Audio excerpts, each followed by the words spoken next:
Hi, my name is Dr. Padilla. I'm a professor in computer science and psychology, and I've been in academia for many years. I'm very passionate about giving advice to individuals who want to get into academia, in part because there's all of these secret types of information that if you don't know, you'll be less successful. And I myself didn't come from a background where I had lots of people in academia that I could ask, so I wanted to share with you some of those secrets today. In this video, we're going to talk about the 6 secrets to success in academia that no one wants you to know about. The first secret is that this PhD experience is your own journey. And with saying that, the individual milestones that are set out in your program are not enough to be successful in academia. So what do I mean by that?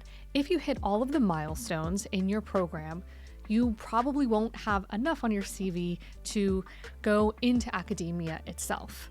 You would imagine if someone's developing a PhD program, they would do it in such a way where people are perfectly prepared to enter into the workforce in that particular field, and that's not necessarily the case. The milestones, which often include first and second year projects, qualifying exams, thesis proposals, and dissertations, just completing those will not be enough to make you successful in academia. Everyone has to do those, so you need to go beyond those milestones to be successful. Now, the way that you do that is you realize that this time, your 5 and 6 years in a PhD, are your time to direct your journey. So you need to take control and say, I want to be the best candidate for a faculty position.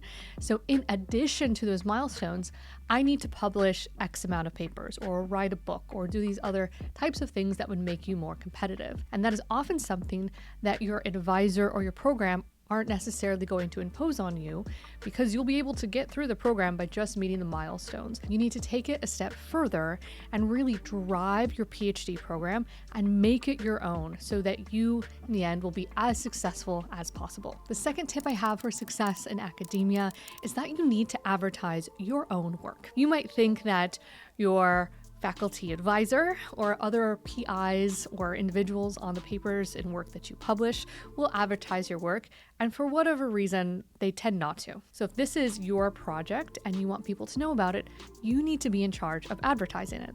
And that can be very uncomfortable for students, in part because they don't know how to do that. You're not trained in media, in basically any scientific discipline, but you have to. Essentially what can happen is you spend a year or two publishing this amazing, brilliant paper, and then it goes off into some repository and no one knows about it. I always say if you publish a paper and then you put it under your bed, it's as if you didn't publish it at all. So you have to advocate for your own work, and you cannot assume someone will do it for you. If you do not advertise your own research, it will get cited less and put you in a worse position for staying in academia afterwards. The third secret to success in academia that they don't want you to know is that your online presence actually does matter. Now, historically, this might not have been the case. Maybe your advisors were educated many years ago and there wasn't even necessarily social media, but today, being a young scholar, your online presence absolutely matters. So you should curate it to reflect yourself as a distinguished scholar. This means maybe making some strategic choices in terms of what you do and do not put out there in the world. But I emphasize to you that it absolutely does matter, and you should think very carefully about curating your online presence as a scholar. If you're interested to learn some more strategies I have for having an online presence as an academic, comment down below or like this video. It will give me a clue if this is an interesting topic to you. All right, the fourth secret that they don't want you to know is that you don't necessarily need to go through the same hardships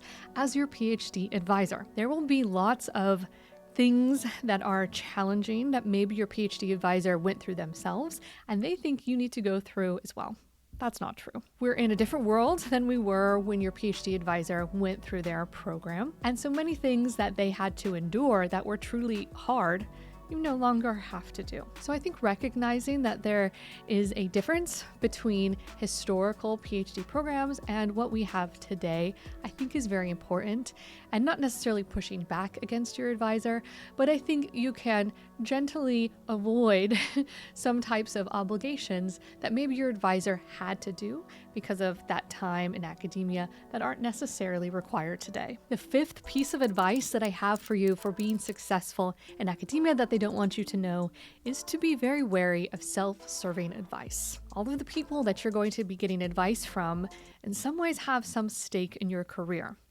And PhD advisors are people, and so sometimes they can't help but give you some advice that serves them in some capacity. For example, it is very useful if students stay in academia and become professors themselves. Why? From the advisor standpoint, it actually looks really good on our record if we have students that graduated from our programs that are professors themselves. Is that the best career move for everyone? No.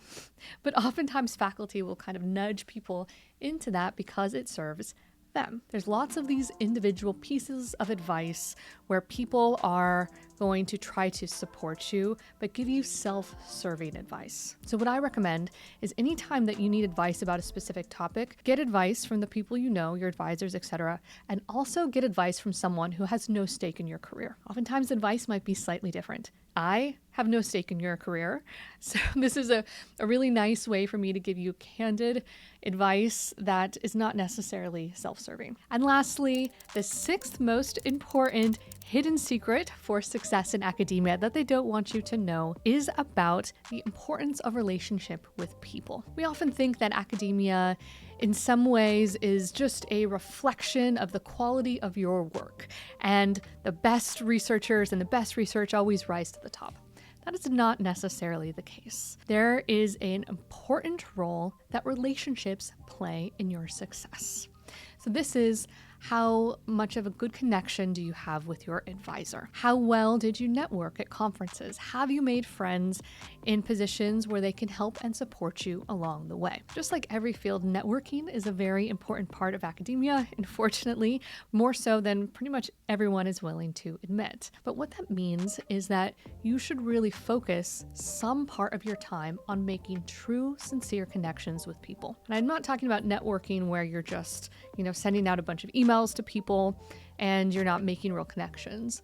The things that will actually help you is true connections with people where you find common ground, and it could develop into exciting new research trajectories. It can help you grow your network where you could get advice from different people that are not your advisor. And in some ways that will result in more honest advice. And what you'll see over time is they will help you develop a support network to ensure that you are being successful and you can help them be successful too. So I encourage you every time you're in these network situations, like maybe you're going to a talk or maybe you're going to a conference, to really go there with a goal of making true personal connections with people. And those connections you make with people will follow you through your entire career and really ensure that you'll be successful in academia. Those are my 6 secrets for success in academia that no one wants you to know. If you found this topic useful, please consider liking down below and subscribing for more content on professional development in academia.